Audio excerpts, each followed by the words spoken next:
semuanya. Saat ini kita mungkin sudah tidak asing lagi dengan fenomena belajar daring.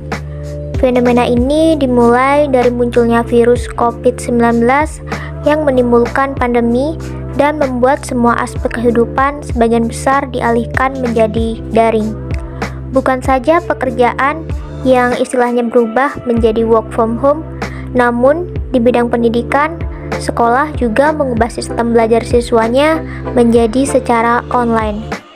Meski pandemi kini sudah berakhir, namun tidak dipungkiri bahwa belajar daring sudah mulai menjadi salah satu alternatif sistem pembelajaran yang cukup unggul dari segi fleksibilitas, karena jika secara daring, maka pembelajaran tersebut bisa dilakukan kapan dan di mana saja.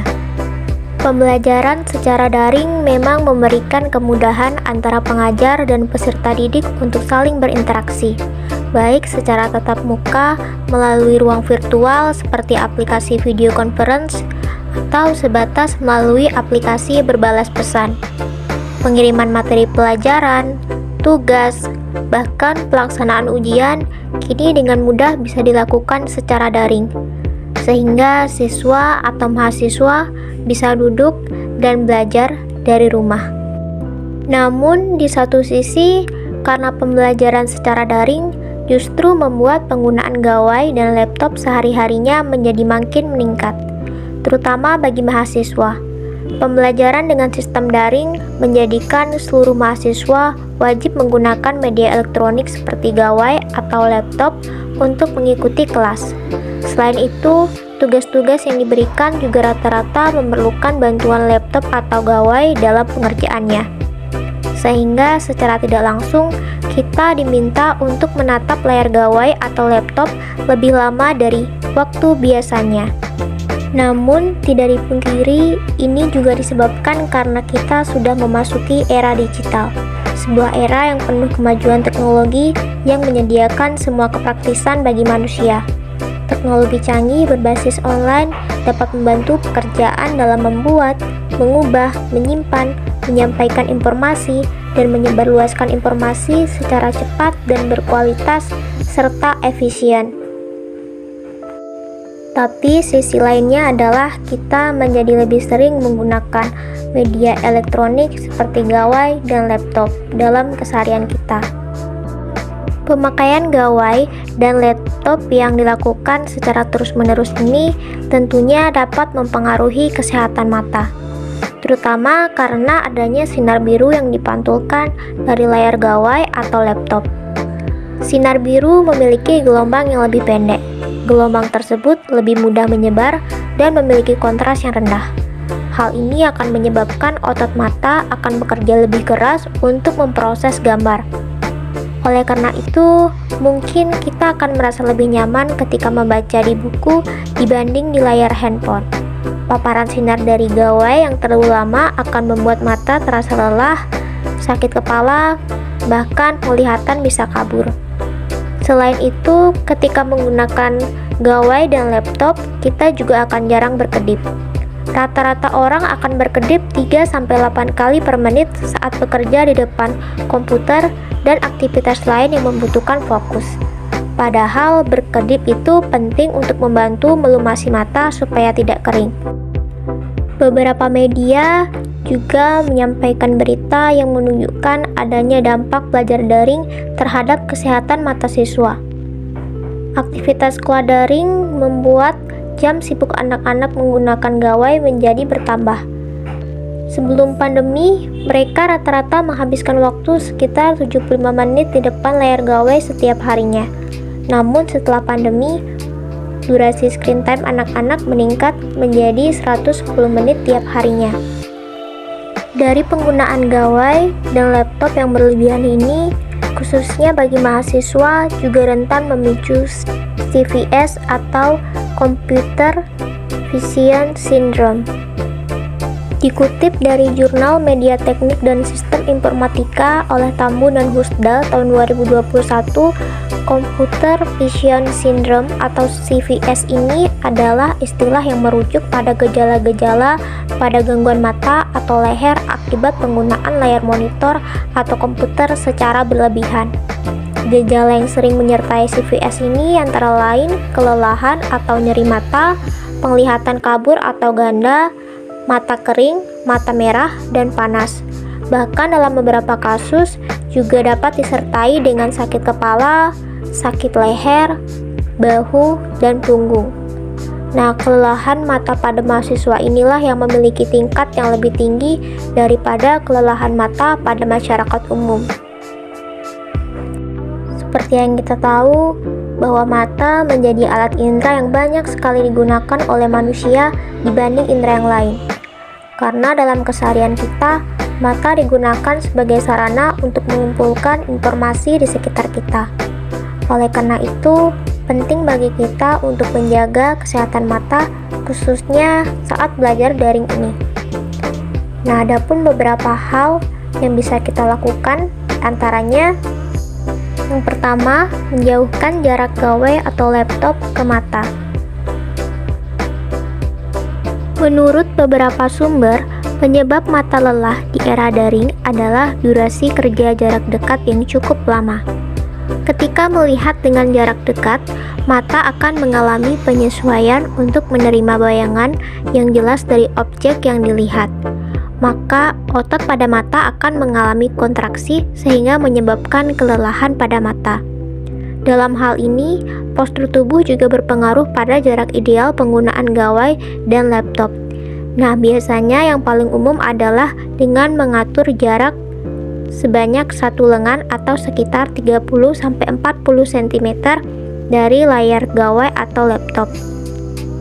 Jadi, jarak yang baik antara mata dengan layar gawai atau laptop itu tergantung dari postur tubuh seseorang, karena postur tubuh setiap orang pasti berbeda. Oleh karena itu, idealnya kita bisa menerapkan dengan mengatur jarak sekitar 30-40 cm, supaya tidak terlalu dekat dan juga tidak terlalu jauh.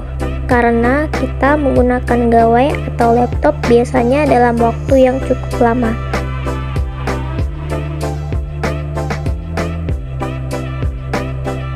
Cara selanjutnya adalah dengan mengatur tingkat kecerahan layar gawai atau laptop. Tingkat kecerahan layar pada gawai dan laptop yang digunakan perlu diatur sedemikian rupa mengikuti cahaya yang berada di sekitar. Kecerahan yang terlalu tinggi, di atas 50%, akan membuat mata menjadi cepat lelah, sakit, bahkan berisiko terkena iritasi mata dan penyakit mata permanen. Begitupun sebaliknya, jika tingkat kecerahan terlalu rendah, maka akan membuat mata terlalu fokus pada layar sehingga otot mata dapat menegang dan akhirnya bisa menuntun kita pada sakit kepala. Salah satu rekomendasi yang populer untuk menjaga kesehatan mata di depan gawai adalah peraturan 20-20-20. Peraturan ini menyarankan setiap orang yang berada di depan gawai selama 20 menit untuk beristirahat selama 20 detik dan melihat objek jauh yang berjarak 20 kaki atau sekitar 6 meter.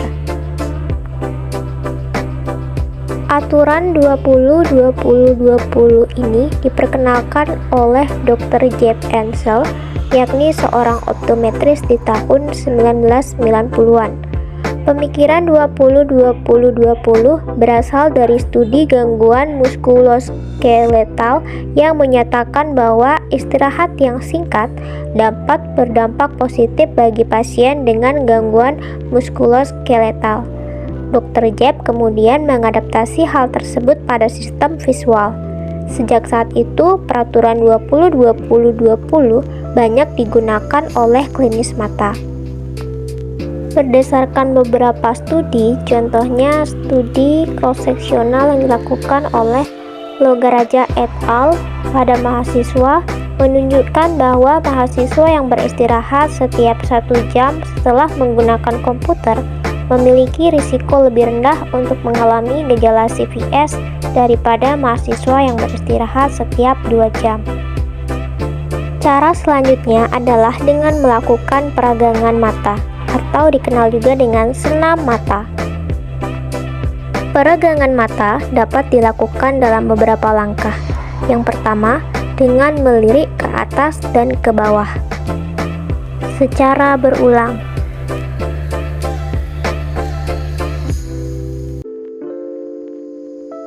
Yang kedua, melirik ke kanan dan ke kiri secara berulang.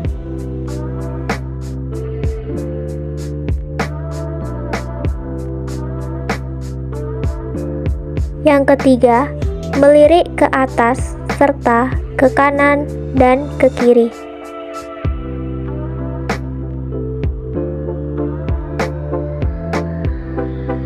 Yang keempat, melirik ke bawah serta ke kanan dan ke kiri.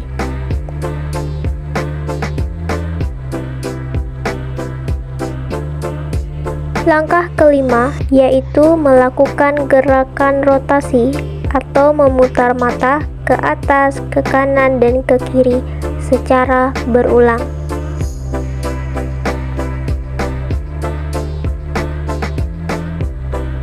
Langkah yang terakhir yaitu dengan memejamkan mata selama 5 detik.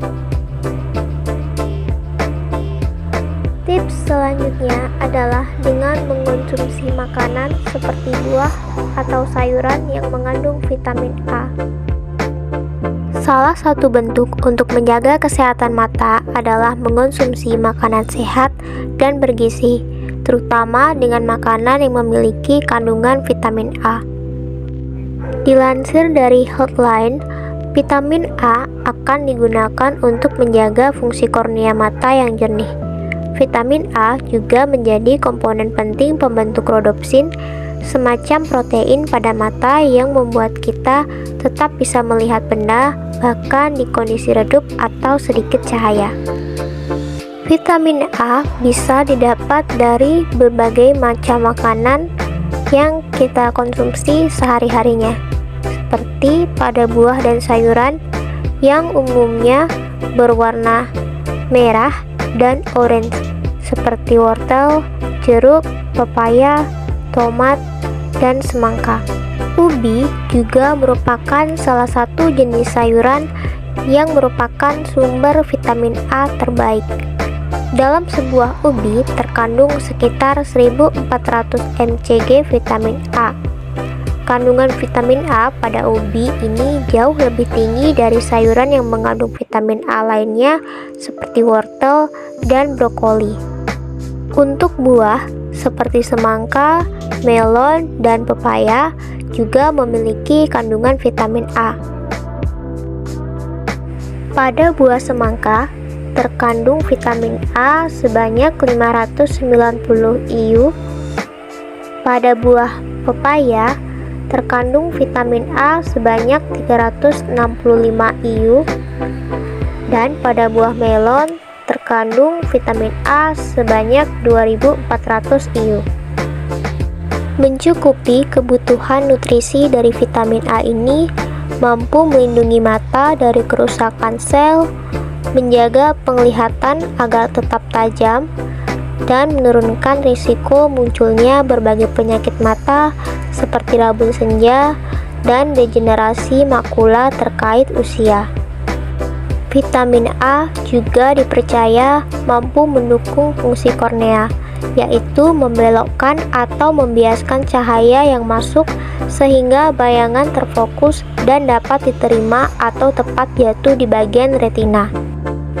Oleh karena itu, mengonsumsi vitamin A sangatlah penting bagi kesehatan mata kita.